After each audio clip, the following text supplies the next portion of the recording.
Imagine this, आपके prime minister या chief minister को अरेस्ट किया जाता है, दिन हफ्तों में बदल जाता है और on the 30th day a clock ticks और अचानक उन्हें ऑफिस से बर्खास्त कर दिया जाता है। यही वो बात है जो इंडिया का नया 130वां संविधान संशोधन बिल प्रपोज करता है। क्या ये डेमोक्रेसी के लिए एक सेफगार्ड है या इसके अगेंस्ट एक वेपन?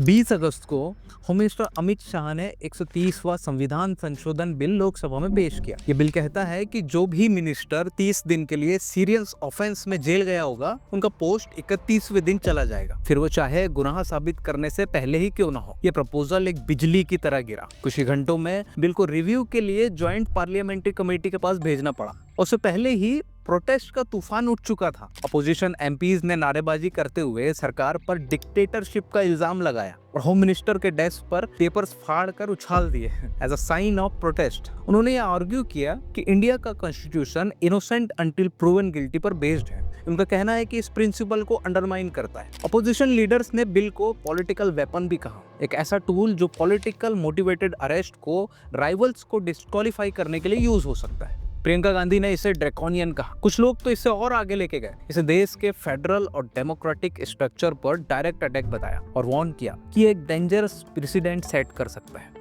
जहां गवर्नमेंट क्रिटिक्स को बस जेल में डालकर चुप करवा सकती है। पर इंटरेस्टिंग बात यह है कि बीजेपी को पता था कि ये बिल बैकलैश लेगा और कॉन्स्टिट्यूशन के स्ट्रक्चर की वजह से कभी पास नहीं होगा। जब कोई पार्टी जैसे कांग्रेस इसे सपोर्ट ना करे, फिर भी उन्होंने लोकसभा में बिल को इंट्रोड्यूस किया, ये जानते हुए कि यह बिल कभी लॉ बनेगा नहीं। पर बीजेपी ने ऐसा किया क्यों? There is a deeper reason behind that. पर वो समझने के लिए हमें कुछ और चीजें समझनी होगी। देखो, अभी का जो लॉ है वो काफी स्ट्रेट फॉरवर्ड है। अगर कोई पॉलिटिशियन किसी सीरियस क्राइम में कन्विक्टेड होता है, यानी दोषी पाया जाता है और उसे 2 साल या उससे ज्यादा का जेल टर्म मिलता है, तो वो अपनी सीट खो देता है। तब तक अगर केस पेंडिंग है तो भी वो ऑफिस में काम करते रहते हैं। इसलिए आपको कई एमपीज और एमएलए चुनाव के लिए खड़े दिखाई देते हैं, चाहे उनके खिलाफ कोई केस क्यों ना हो। लेकिन ये बिल उस रूल को कंप्लीटली फ्लिप करता है। ये कहता है कि कन्विक्शन का वेट नहीं करना है। अगर एक इलेक्टेड रिप्रेजेंटेटिव को किसी ऐसे केस में अरेस्ट किया जाता है जिसमें 5 साल से ज्यादा की सजा हो, तो वो 30 दिन की कस्टडी के बाद ऑटोमेटिकली डिस्क्वालीफाई हो जाएंगे। सिंपल शब्दों में, अरेस्ट होने के डे 1 क्लॉक चलना शुरू हो जाता है और 31st डे उनकी सीट चली जाती है, गिल्ट प्रूव होने से पहले ही।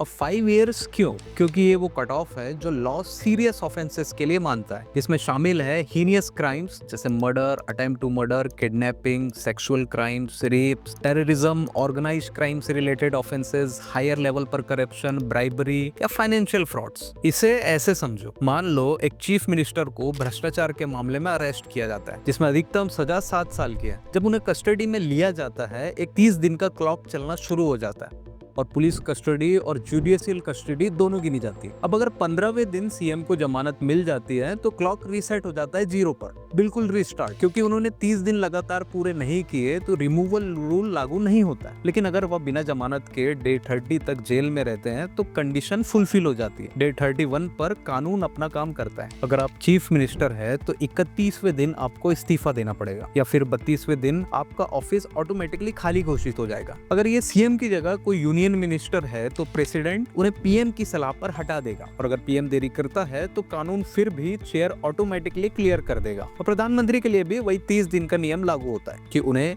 31वें दिन तक इस्तीफा देना होगा या फिर पोस्ट खाली हो जाएगी। अब वापस हमारे सीएम वाले उदाहरण पर फिर से आता है कि अगर उन्हें 32वें दिन रिलीज कर दिया जाता है तो हाँ, वो फिर से नियुक्त हो सकते हैं। बिल उन्हें स्थायी रूप से रोकता नहीं है, बस ये सुनिश्चित करता है कि 30 दिनों की कस्टडी के दौरान ऑफिस किसी ऐसे इंसान के पास ना हो जो प्रभावी रूप से जेल में। तो इन शॉर्ट, अगर जमानत 30 दिन से पहले होती है तो सुरक्षित है और हटाने से बचाव होगा, और जमानत अगर 30 दिन के बाद होती है तो बहुत देर हो चुकी है, कुर्सी हाथ से जा चुकी है। निर्दोषीकरण या चार्जेस ड्रॉप होने पर बाद में सीएम फिर से नियुक्ति के जरिए वापस आ सकते हैं, पर जब वो फ्री हो जाएंगे। गवर्नमेंट का कहना सिंपल है, पॉलिटिक्स को क्लीन होना चाहिए। अगर आप किसी संगीन मामले के चलते जेल में हैं तो आपको पावर में नहीं रहना चाहिए। बिल के सपोर्टर्स का कहना है कि ये बड़ी पोस्ट की डिग्निटी को प्रोटेक्ट करने के लिए और यह सुनिश्चित करने के लिए है कि गवर्नमेंट्स कहीं एक मजाक ना बन जाए। उनका कहना है कि अपोजिशन को साइलेंस करने का इशू नहीं है, बल्कि पावर में किसी भी इंसान की अकाउंटेबिलिटी का एक बेसिक स्टैंडर्ड सेट करना है। वो 3 कोर रीजन हाईलाइट करते हैं। फर्स्ट,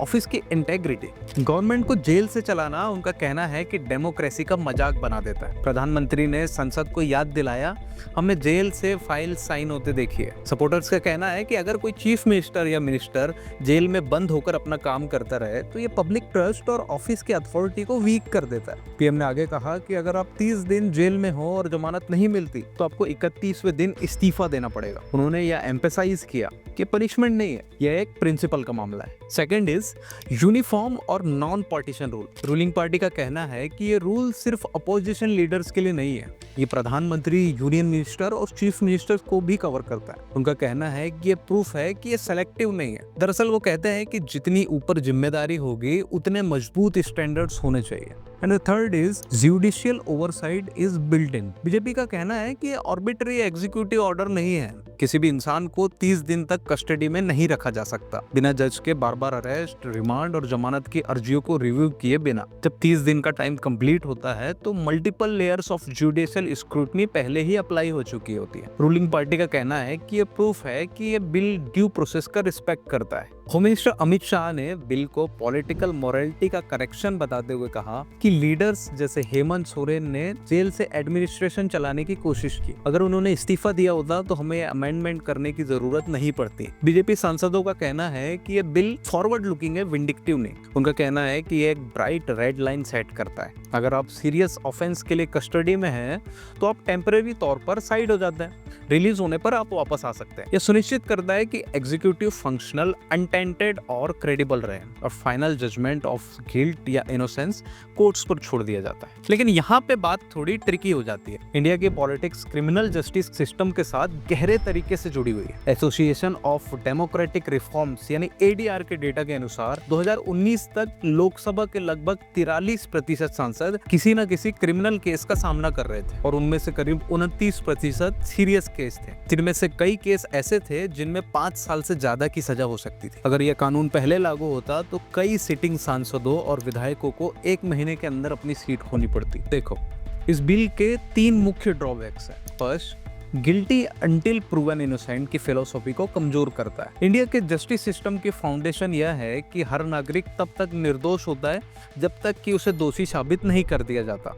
लेकिन इस कानून के तहत एक विधायक या सांसद को 30 दिन के अंदर अपनी सीट खोनी पड़ेगी अगर उन्हें जमानत नहीं मिलती, जबकि ट्रायल तो शुरू भी नहीं होता। लीगल एक्सपर्ट्स चेतावनी देते हैं कि यह आपके जस्टिस सिस्टम को उलट देता है। सीनियर एडवोकेट अभिषेक मनु सिंघवी ने सांसद ने कहा कि आप किसी को सिर्फ इल्जाम लगाने की सजा नहीं दे सकते, सजा तभी मिलनी चाहिए जब कन्विक्शन हो। इंडिया की जुडिशरी पहले ही 5 करोड़ से ज्यादा पेंडिंग केसों से क्लॉग्ड है। ऐसे सिस्टम में जमानत की सुनवाई में हफ्ते लग जाते हैं, कभी कभी महीने भी। इसका मतलब यह है कि एक लीडर को सिर्फ डिले की वजह से ऑफिस से निकाल दिया जा सकता है, न कि गिल्ट के कारण। सेकंड इज कि सेलेक्टिव मिसयूज हो सकता है। विपक्षी पार्टियों का कहना है कि क्योंकि इन्वेस्टिगेशन एजेंसियां जैसे ED, CBI और इनकम टैक्स यूनियन सरकार के कंट्रोल में है, इसलिए सेलेक्टिव टारगेटिंग का रिस्क है। कांग्रेस अध्यक्ष मल्लिकार्जुन खड़गे ने चेतावनी दी कि एजेंसियों का मिसयूज पहले ही विपक्ष को चुप कराने के लिए हो रहा है। यह बिल सरकार की पसंद को एक और टूल देता है जिससे वो अपने नापसंद नेताओं को हटा सकती है। ये सिर्फ एक थ्योरेटिकल डर नहीं है। पिछले कुछ सालों में कई विपक्षी मुख्यमंत्री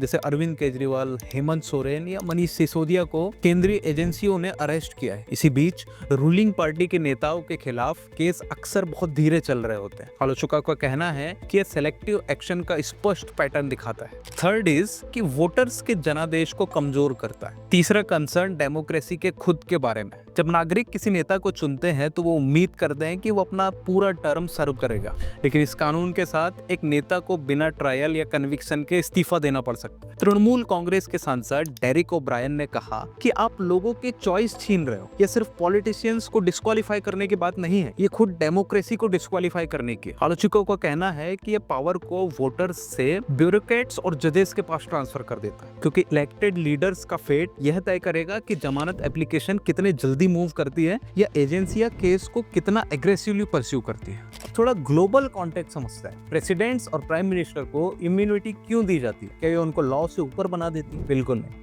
ये दिया जाता है ताकि वो अपने काम पर फोकस कर सके, ना कि रोज रोज कोर्ट के चक्कर लगाते रहे। यूनाइटेड स्टेट्स का एग्जांपल ले लो, वहां का प्रेसिडेंट अपने टेन्योर के दौरान क्रिमिनल केसेस फेस नहीं कर सकता। अगर उसने कुछ गलत किया तो इम्पीचमेंट के थ्रू कांग्रेस उसको हटा सकती, पर डायरेक्ट ट्रायल नहीं होता है। फ्रांस में भी सिमिलर है, सिटिंग प्रेसिडेंट के अगेंस्ट केस फाइल नहीं हो सकता, पर जैसे ही वो ऑफिस से बाहर आता है, जैसा निकोलस सरकोजी के केस में हुआ, ट्रायल शुरू हो जाता है। यूके में ब्लैंकेट इम्यूनिटी नहीं है, लेकिन वहां की पार्लियामेंट्री कन्वेंशन प्राइम मिनिस्टर को फ्रिवोलस लॉसूट से प्रोटेक्ट करती है। और हमारे नेबर्स पाकिस्तान और बांग्लादेश में तो प्रेसिडेंट्स को कॉन्स्टिट्यूशनली कंप्लीट इम्यूनिटी दी गई ताकि पॉलिटिकल स्टेबिलिटी बनी रहे। इसी वजह से इंडिया के कॉन्स्टिट्यूशन फ्रेमर्स ने भी ये इश्यू डिस्कस किया था।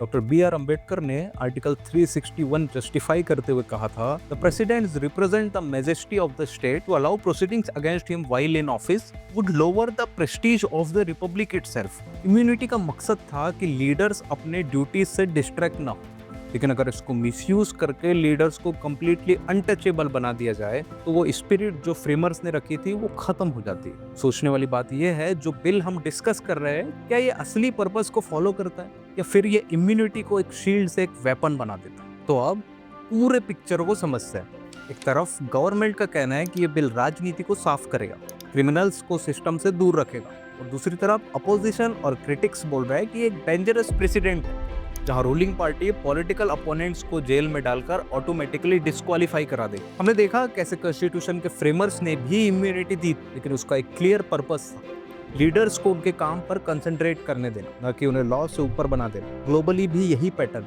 इम्यूनिटी एक शील्ड होती है स्वॉर्ड में। इस बिल के सपोर्टर्स बोलते हैं कि अगर आप सच्चे हैं तो आपको डर कैसा। लेकिन सवाल ये है कि जब पावर का मिसयूज पॉसिबल हो तो क्या ऐसी इम्यूनिटी और ऑटोमेटिक डिस्क्वालिफिकेशन डेमोक्रेटिक बैलेंस को बिगाड़ देगी? आखिरकार बात सिर्फ पॉलिटिशियंस की नहीं है, ये हम सब की डेमोक्रेसी की बात है। क्या ये बिल सच में राजनीति को साफ करेगा या फिर एक और वेपन बन जाएगा? डेमोक्रेसी की असली कसौटी यही है कि पावर को कैसे लिमिट किया जाता है, मिसयूज से कैसे बचाया जाता है, और इस सवाल का जवाब अब आपको तय करना है। अब आप बताइए, क्या आपको ये लगता है कि बिल सच में करप्शन को खत्म करेगा या फिर अपोजिशन को खत्म करने का एक और नया तरीका हो जाएगा? अपना जवाब कमेंट्स में ज़रूर लिखें। अगर आपको लगता है कि ऐसे टॉपिक्स पर खुली चर्चा ज़रूरी है तो इस वीडियो को शेयर कीजिए, लाइक कीजिए और चैनल को सब्सक्राइब करना बिल्कुल मत भूलिए। Stay informed, stay loop.